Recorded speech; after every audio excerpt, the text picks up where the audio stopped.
जब तुम अंतर यात्रा पर निकलते हो तो बहुत सारे अनुभव घटते हैं। अच्छे बुरे अनुभव परिवर्तन लाने चाहिए, तुम्हारे अंदर रूपांतरण लाने चाहिए, ये आवश्यक है। और जो तुमने बात लिखी है कि तुम्हें ये साफ साफ अनुभव में आता था कि कोई तुमसे कुछ कह रहा है, इन बातों को देखने के कई दृष्टिकोण हो सकते हैं। पहला दृष्टिकोण ये है कि ये हैलुसिनेशन हो सकता है। दूसरा दृष्टिकोण ये है कि ये तुम्हारे ही हायर माइंड की आवाज हो सकती है। किसी भी घटना के प्रति कोई पूर्वाग्रह रखना साधक के लिए बिल्कुल भी उचित नहीं है। तुमको खुले रहना है। तुमको जो बात ध्यान में लेनी है वो ये है कि जो बात तुम्हारे अनुभव क्षेत्र में आई है वो सकारात्मक सृजनात्मक परिवर्तन तुम्हारे लिए ला रही है या वो व्यर्थ है या तुम्हें यूं ही भटकाने वाली है। अब भटकाने वाली बात परमात्मा भी उतर कर तुमसे कह दे तो सुनने की कोई जरूरत नहीं, और जो बात तुम्हारे जीवन में सार्थक परिवर्तन ला रही हो उसे शैतान भी उतर कर कह दे तो उसे मान लेने में कोई हर्जा नहीं। लेकिन जीवन जितना तुम्हें दिखाई देता है उतना ही नहीं है, ये हमेशा स्मरण में रखो। वस्तुतः जब तुम अंतर यात्रा पर हो तुम अस्तित्व का ही काम कर रहे हो, और अस्तित्व को अगर तुमसे काम लेना है तो वो ले ही लेगा, वो तुम्हें माध्यम बना ही लेगा, और इसके लिए तरह तरह की तैयारी तुमसे करवा ली जाएगी। इसके लिए निश्चिंत रहना चाहिए।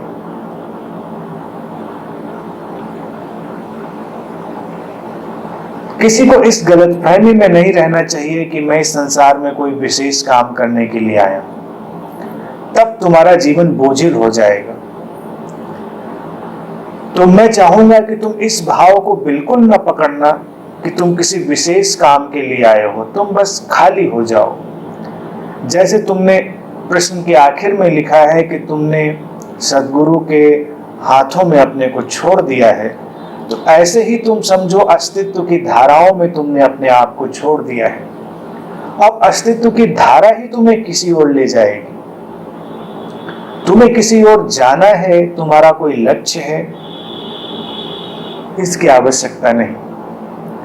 जो अपने लक्ष्य बनाकर चलते हैं कई बार वो लक्ष्य तक कभी पहुंचते ही नहीं, उनकी नाव बीच में ही डूब जाती है, या लक्ष्य पर पहुंचकर भी वो गहरी व्यर्थता, निराशा और हताशा के शिकार हो जाते हैं। लेकिन जो अस्तित्व की धाराओं के साथ बह रहा है उसे अस्तित्व ही किसी मुकाम तक ले जाता है, किसी लक्ष्य तक ले जाता है, और वो लक्ष्य तुम्हें तृप्ति से भरता है, वो लक्ष्य तुम्हें अर्थ से भरता है, वो लक्ष्य तुम्हें जीवन में एक सौंदर्य देता है। तुम आप्त काम हो जाते हो। आप्त काम शब्द जो होता है ना, उसका अर्थ होता है कि तुम अपने में ही भरे हुए हो, संतुष्ट हो। यू फील फुलफिल्ड, आप्त काम का अर्थ होता है। तो ये फुलफिल्ड होना तभी आता है जब तुम अस्तित्व की धाराओं के साथ चलते हो। जीवन के रहस्य इतने व्यापक हैं, इतने विराट हैं कि तुम उनका आनंद लो, बस तुम उनके दृष्टा बने रहो। तुम्हारी नींद चली गई, तुम्हारी भूख चली गई, ये अच्छा है। कभी कभी जीवन में ऐसे अनुभवों का घटना भी अच्छा है।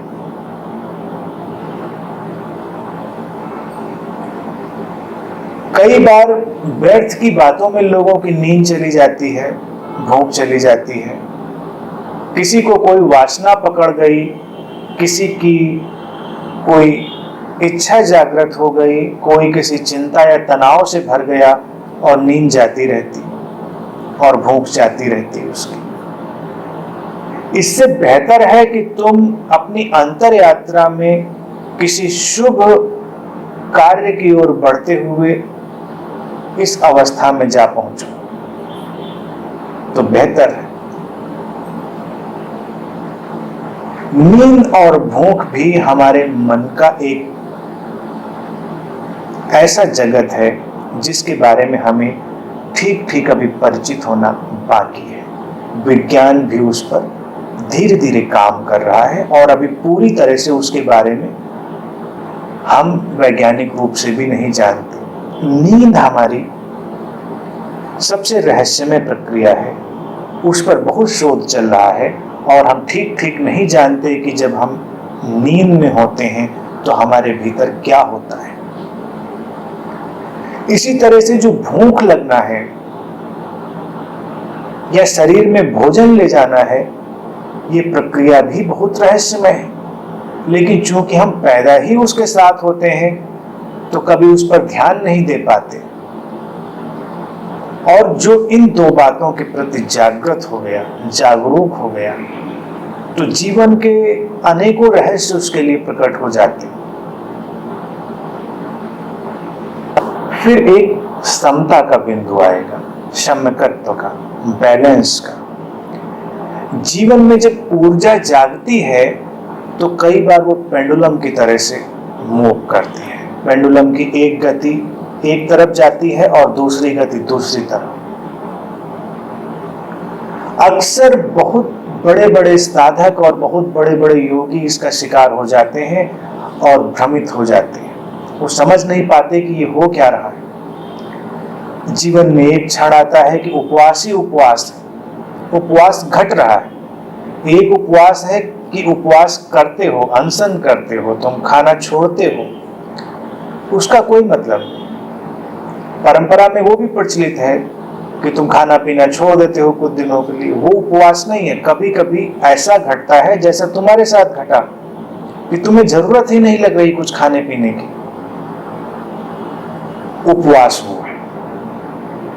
और फिर पेंडुलम की दूसरी गति आ जाती है कि तुम भोजन ही भोजन, भूख ही भूख, ये दोनों गतियां। तो कई बार कुछ साधक और कुछ योगी इससे बड़े भ्रमित हो जाते हैं। एक क्षण था उनको लग रहा था कि सब सध रहा है और दूसरे क्षण लगता है कि सब बिखर गया।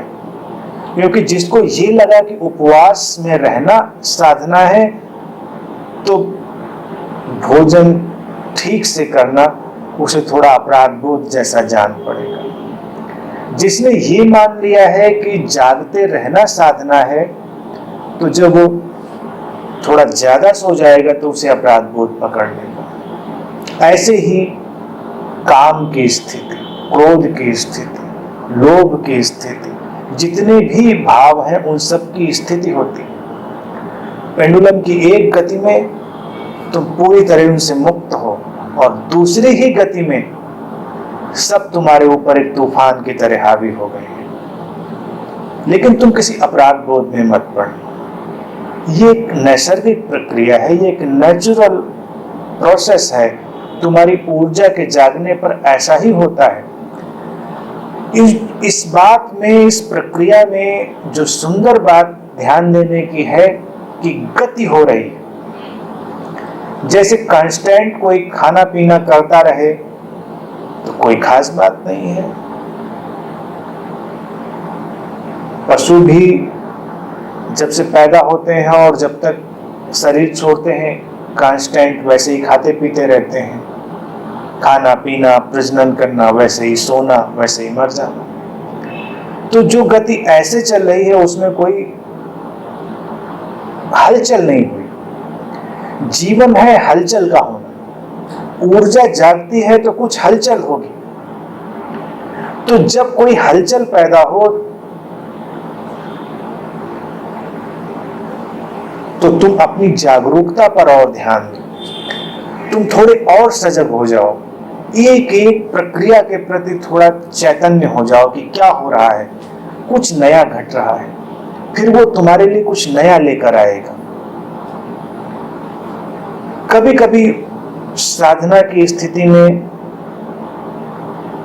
लोग बिल्कुल खामोश हो जाते हैं, मौन हो जाते हैं, अंदर से कुछ आ ही नहीं रहा बोलने जैसा। तो इस बात से कोई प्रसन्न होने की बात नहीं, तुम्हें बस उसके प्रति जागने की जरूरत है। लेकिन फिर जल्दी ही एक ऐसी अवस्था आती है कि जब तुम्हें बिना बात के बोलने जैसा लगता है, तुम बोलते ही रहना चाहते हो, वो स्थिति भी आती है। न पहले की स्थिति श्रेष्ठ थी, न दूसरी स्थिति श्रेष्ठ है। इससे इतना ही पता चल रहा है ऊर्जा की कोई हलचल हो रही है। फिर ये हलचल जब तुम इसके प्रति जागोगे तो इसमें एक तीसरी बात पैदा होगी। वही बात है उपलब्धि की, वो बात है क्षमता की, सम्यकत्व की, बैलेंस की। वो आता है, लेकिन उसको लाने की चेष्टा नहीं करनी। जो साधना में संतुलन लाने की फिक्र में पड़ा है, उसका असंतुलित होना तय है। इसीलिए तुम देखते होगे कि कई बार समाचारों में भी तुम सुनते हो, कई योगी हैं, गुरु हैं। गुरु से तुम ये कंफ्यूज ना होना कि जो गुरु बन गए हैं वो किसी परम उपलब्धि पे पहुंच गए हैं।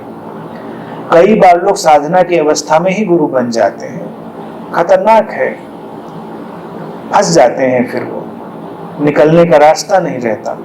लेकिन तब अड़चने आती हैं, तब अड़चने ही आती हैं कि उनसे कुछ हो जाता है, वो कर नहीं सकते, वो बुरे नहीं होते, तुम्हें उनकी निंदा नहीं करनी चाहिए। कोई बड़ा साधक था, बड़ा योगी था, जीवन को उसने बहुत साध के रखा हुआ था, और अचानक कुछ ऐसा घटनाक्रम हुआ कि वो ठीक उससे विपरीत चला गया, पेंडुलम ने दूसरी गति ले। समता का आना ही बुद्धत्व है, लेकिन वो अंतिम परिणति थी, वो लाकर नहीं लाई जाती। वो गति घूमती है, तुम जाग रहे हो और जागते जागते एक दिन अचानक कुछ प्रक्रिया घटती है रहस्यमय और संतुलन आ जाता है। तुमने भगवान बुद्ध के साधना के बारे में भी सुना ही होगा। उन्होंने तरह तरह की साधनाएं आजमाई और उपवास की इतनी कठोर साधना कि एक चावल का दाना खाकर उन्होंने महीनों बिताए, और शरीर इतना जर्जर हो गया है, इतना कमजोर हो गया है कि कहते हैं कि जिस बोधि वृक्ष के नीचे वो ज्ञान को उपलब्ध हुए, बोध को उपलब्ध हुए, उसके पास एक पतली सी उथली सी नदी बहती थी, निरंजना नदी, और वो अपनी साधना में है, अपने उपवास में है, और उस निरंजना नदी को पार करना चाह रहे हैं। पानी घुटनों से नीचे तक है, प्रवाह भी तेज नहीं है, लेकिन वो पार नहीं कर पाते। शरीर उनका साथ नहीं देता। किसी तरह बड़े संघर्ष वो धारा पार करके उस वृक्ष के नीचे आकर बैठते हैं, और उसी क्षण, जैसे जो विज्ञान के विद्यार्थी हैं वो जानते हैं कि रेजोनेंस का प्रयोग होता है, एक सर्टेन पॉइंट पर आके तुम्हारी साउंड वाइब्रेशन में एक रेजोनेंस पैदा होती है। तो अचानक जब वो पेड़ के नीचे बैठे हैं, एक रेजोनेंस पैदा होता है, एक क्वांटम लीप लगती है, और उनको दिखाई देता है कि अति मन का ही खेल है, अति से कुछ हासिल नहीं है, और अचानक सारी अतियां गिर जाती हैं और वो समता में, बोध में स्थित हो जाते हैं। एक अति थी कि वो अपने राजमहल में थे, और एक अति थी कि वो साधना में शरीर को इतना तपा रहे थे, और वो अचानक दोनों अतियों से पार हो जाते हैं। उस बिंदु को तुम्हें लाना नहीं है, वो तुम्हारे होश के चलते एक दिन आ जाता है। तो नींद ना आए तो इससे घबराने की जरूरत नहीं। आजकल नींद को लेकर भी बड़ा हड़कंप मचा रहता है। कोई 2 दिन ना सो पाए तो एल्प्रेक्स खाने लगता है, नींद की दवाएं खाने लगता है। 2 दिन नहीं नींद आई कोई बात नहीं, 3 दिन नहीं आई कोई बात नहीं, तो कोई चिंता की बात नहीं है, उसमें तुम्हें कुछ होने वाला नहीं है। हाँ, 20-21 दिन बाद भी अगर कायम रहे तब थोड़ा चिंतित हो सकते हो। लेकिन तुमने इसकी पैरेलल दूसरी बात भी लिखी है, समानांतर दूसरी बात भी, कि तुम्हें इससे कोई परेशानी नहीं हो रही है। अगर तुम्हें नींद नहीं आ रही हो, तुम्हें कोई परेशानी नहीं हो रही, तो कोई चिंता की बात ही नहीं। और तुम्हें नींद आ भी रही है और तुम परेशान हो, थके हो, बोझिल हो, तो ये भी चिंता की बात है। नींद को लेकर इतना अतिरेक में जाने की जरूरत नहीं है कि सोना ही चाहिए तुमको। शरीर के अपने ढंग है, शरीर अपने हिसाब से अपने को व्यवस्थित करेगा, संतुलित करेगा। तुम कसौटी इसी को मानकर चलो। अगर तुम्हें कोई परेशानी नहीं है तो निश्चिंत रहो। भोजन तुम्हें कितना करना चाहिए, कितना नहीं करना चाहिए, इसका कोई मानदंड नहीं है। हालांकि चिकित्सकीय रूप से तुम पूरा एक चार्ट देख सकते हो, तुम्हें इस तरह से खाना चाहिए। लेकिन अगर तुम अपने शरीर की प्रज्ञा से चलना शुरू करोगे, अपनी बॉडी विजडम से, तो बाहर के किसी गाइडेंस की, बाहर के किसी मार्गदर्शन की जरूरत नहीं रह जाएगी। तुम्हारा शरीर ही तुम्हें बताएगा कि तुम्हें क्या खाना है, क्या नहीं खाना है, कब खाना है, कब नहीं खाना है। और अगर तुम शरीर की आवाज सुन के चलोगे तो कई चमत्कार हो। कभी कभी तुम्हारा शरीर तुम्हारे लिए नई नई चीजें लेकर आएगा, नई नई सूचनाएं लेकर आएगा। और अगर तुम उन सूचनाओं को मानकर चलते रहे तो तुम्हारा शरीर लंबे समय तक स्वस्थ रहेगा। शरीर स्वस्थ रहेगा तो तुम्हारा बॉडी माइंड मैकेनिज्म, तुम्हारा साइकोसोमेटिक सिस्टम लंबे समय तक स्वस्थ रहेगा। कभी कभी भोजन तुम्हारे सामने होगा और तुम्हें अचानक कुछ खाने का मन नहीं करेगा, तुम्हारे अंदर से एक विरोध आएगा, तुम उसे मत खाना। और कभी कोई ऐसी चीज जो लगेगा कि तुम्हारे लिए इस समय उचित नहीं है, लेकिन तुम्हारे शरीर की मांग हो सकती है, तो कई बार तुम उसको खा लेने से स्वस्थ भी हो सकते हो।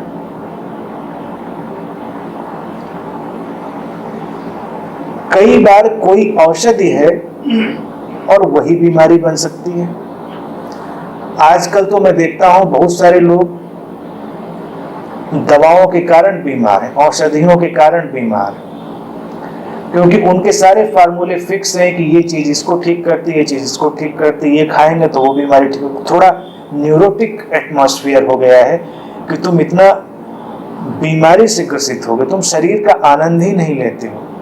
तुम्हारा शरीर एक ऐसे इंस्ट्रूमेंट की तरह है जो बहुत सुंदर है, जिससे संगीत उत्पन्न हो सकता है, लेकिन तब तुम उसका आनंद लो, तभी वो बात घटेगी। इतना ध्यान देकर चलोगे कि क्या क्या होना चाहिए, तो ये इंस्ट्रूमेंट एक दिन टूट जाएगा, बिखर जाएगा। बड़े बड़े योगियों, साधकों का बिखर जाता है। वो शिक्षा देते देते तो बेचारे चलते हैं कि ये सब ठीक ठीक करता है, और जब अपनी बात आती है तो सब गड़बड़ हो जाता है, क्योंकि शरीर किसी की सुनता नहीं। शरीर बिल्कुल परमात्मा जैसा है, सर्वज्ञाता,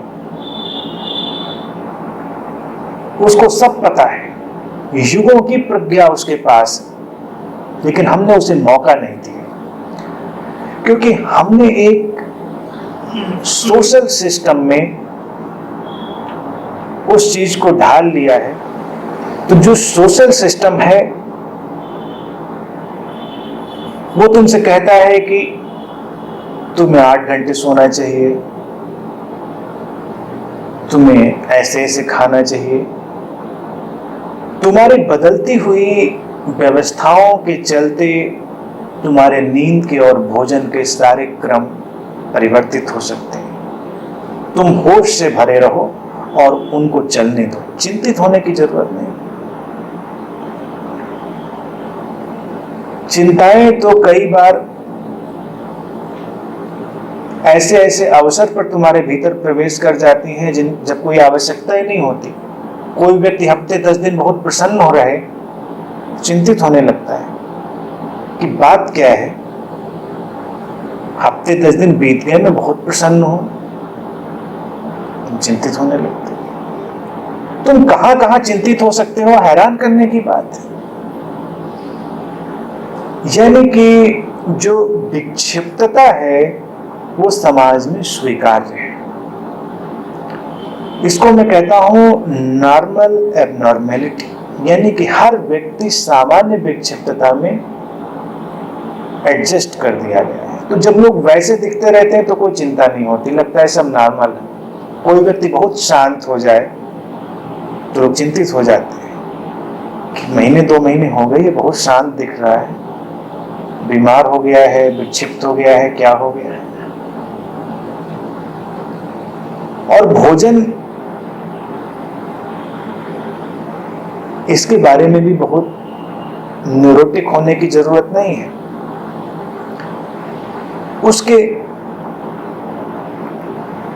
जो मानदंड हैं वो तुम्हारे अनुसार बदलते रहेंगे। तो तुम निश्चिंत रहो, चिंतित मत हो। और जब तुमने कहा कि अब परेशानी हो रही है, तुमने मुझे स्मरण किया और अचानक तुम्हारा सारा सिस्टम दूसरे छोर पर चला गया। हो सकता है तुमने मुझे स्मरण ना किया होता तो अभी ये 3 दिन लंबे चलते, लेकिन मैंने कुछ नहीं किया। अब कम से कम 1 बजे तुम्हारे घर में मैं परेशानी पैदा करने वाला तो नहीं था। अगर मुझे ही 1 बजे मान लो कभी खाने की जरूरत पड़े तो मैं शायद किसी से नहीं कहूंगा 1 बजे उठो और खाना बनाओ। शांति से सोते रहेंगे लोग, अगला दिन आएगा फिर। तो परेशान होने की बात नहीं, लेकिन अभी जो प्रक्रिया है उसमें भी परेशान होने की बात नहीं, तुम उसका भी आनंद ले सकते हो। लेकिन एक एक गतिविधि के प्रति जागरूक रहो, एक एक गतिविधि के प्रति चैतन्य से भरे रहो, होश से भरे रहो। फिर कुछ रूपांतरण घटेगा, फिर कुछ गहरा परिवर्तन घटेगा। और जीने का ढंग यही है कि अस्तित्व को अपना काम करने दो। कई बार लोगों को लगता है कि हम चिंतन करके एक समस्या का हल निकाल लेंगे, और जो मन समस्या पैदा कर रहा है वही मन उसका समाधान कहां से लाएगा। समस्या भी तुम ही पैदा कर रहे हो, तो तुम्हारे समस्या वाले सिस्टम से समाधान आने वाला नहीं। तो इसलिए व्यापक मन को, जो यूनिवर्सल माइंड है, उसको अपना काम करने दो। कभी कभी कोई बात तुम्हारी समझ में नहीं आ रही तो समझने की चेष्टा मत करो, छोड़ दो। तुम छोड़ दोगे तो धीरे से वो समझ में आ जाएगी। तुम्हें शायद पता हो ना पता हो, बहुत बड़े बड़े वैज्ञानिक आविष्कार भी इसी छोड़ देने की प्रक्रिया में ही घटे हैं। वैज्ञानिक शोध कर रहे हैं, वो किसी चीज को खोज रहे हैं, एक बिंदु आता है जब उनको लगता है कि अब नहीं हो रहा, और वो छोड़ के रिलैक्स हो गए हैं। उनके रिलैक्स होने के क्षण में ही समाधान उतर आया। वो कहां से आता है? वो आता है यूनिवर्सल माइंड से, सार्वभौमिक मन से। तुम्हारे अंदर ये 2 तल है, एक तुम्हारा सीमित तल और एक व्यापक तल। जो सीमित तल से जी रहा है और सीमित तल में इतना आइडेंटिफाइड हो गया है, इतना तादाद में उसने पैदा कर लिया है, तो वो उस व्यापक तल पर कभी पहुंच नहीं पाता। और ये सीमित और व्यापक तल, यानी लिमिटेड और अनलिमिटेड जो डायमेंशन है, ये हर तल पर है। तुम्हारे जितने भी फिनोमेना हैं, जितने भी तुम्हारे अनुभव जगत की चीजें हैं, सब में ये लागू है। जैसे शरीर की थकान और शरीर की ऊर्जा, शरीर की ऊर्जा का एक लिमिटेड डायमेंशन है, एक सीमित तल है, जो एक सीमा तक काम करने पर एग्जॉस्ट हो जाता है। लेकिन यही शरीर उस अनलिमिटेड डायमेंशन से भी जुड़ा हुआ है उसी समय, साइमल्टेनियसली, लेकिन हम उस तक पहुंचते ही नहीं, कभी उसको कभी अपना काम ही नहीं करने देते, क्योंकि हम अपने को छोड़ते नहीं। कभी कभी ऐसी घटना अचानक घट जाती है, साधकों को ऐसे अनुभव कभी कभी आ जाते हैं, तुम बहुत थक चुके हो, तुमसे लग रहा है कि अभी एक कदम भी नहीं उठा सकते, तुम इतने थक चुके हो, तुमसे कुछ किया नहीं जा रहा,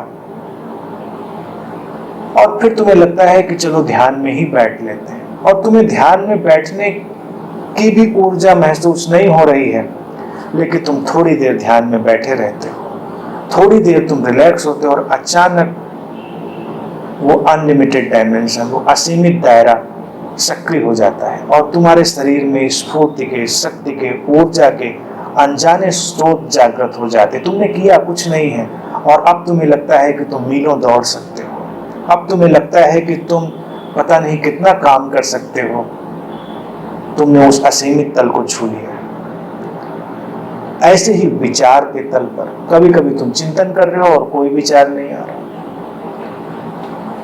सब सन्नाटा है, फिर तुम शांत हो जाते हो। ये जो बीच का दायरा है, जिसे मैं शांत होना कह रहा हूं, रिलैक्स होना, यही ध्यान की प्रक्रिया है। और जैसे ही तुम उस असीमित विचार क्षेत्र से जुड़ते हो, न जाने कहां से तुम्हारे पास विचार आने लगते हैं, नए नए क्रिएटिव आइडियाज, नई नई चीजें। जो लोग कुछ लिखते हैं, कुछ क्रिएटिव वर्क करते हैं इस तरह का, वो इस चीज को जानते हैं। अभी वो मानसिक रूप से इतना थक चुके थे कि उनको लग रहा था कि दो वाक्य भी ठीक से शायद उनसे बोला जा सकना संभव नहीं होगा, या लिखा जा सकना संभव नहीं होगा। वो रिलैक्स होते हैं, शांत होते हैं, और अचानक उस अनलिमिटेड डायमेंशन के संपर्क में आते हैं, और फिर इतने विचार आ जाते हैं कि संभाले नहीं जाते। कई बार जो क्रिएटिव लोग हैं, उनके पास इतने विचार, इतनी सृजनात्मक चीजें आंधी की तरह आ जाती हैं कि उसमें से वो दो चार पकड़ पाते हैं, बाकी तो निकल ही जाती।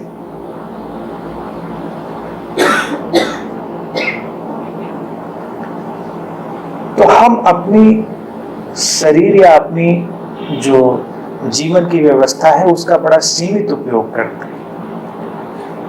मस्तिष्क के तल पर भी देखो, वैज्ञानिक कहते हैं कि उसका 5% उपयोग करते हैं, तो 95% हम बेकार में ही लेके आते हैं, और वो बेकार में ही चला जाता है।